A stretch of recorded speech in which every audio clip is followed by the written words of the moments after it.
On ne doit pas les mettre dans le même lot, contrairement à les médecins qui sont à l'hôpital général.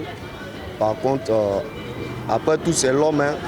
C'est que l'homme, on doit prendre soin de l'homme avant de demander de l'argent. Parce que contrairement à ceux qui sont en Europe, ce n'est pas le cas. On soigne le patient avant de demander de l'argent.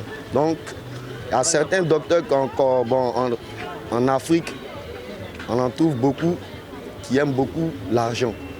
C'est-à-dire que si tu as fait un accident qui t'arrive directement à l'hôpital, ils vont te demander les premiers soins, ils vont te demander de l'argent pour pouvoir s'occuper du patient. Or, par contre, ce n'est pas le cas. Normalement, on doit les mettre dans les mêmes lots parce qu'on doit les censurer, les sanctionner.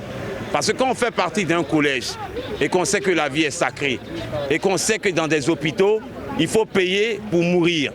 Et quand on sait qu'il y a des chargés, comme on dit, de relations médicales ou médicaux, il y a des sages-femmes qui sont obligées d'escroquer nos mamans pendant qu'elles sont en train d'accoucher. Sinon tu meurs. Et qui est un ministre de la Santé et qu'on nous parle de santé publique et que tout le monde y paye et qu'on nous parle des CMU et que les gens meurent gratuitement.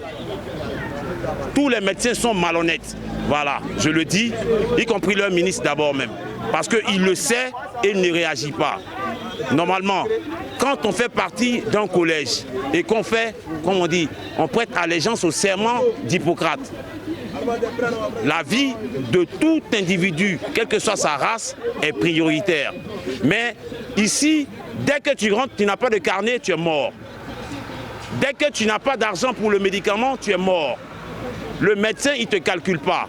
Les urgentistes sont des assassins. Si tu n'as pas 300 000, tu es mort. Donc tous les médecins sont des voleurs, des coupeurs de route, des racketteurs.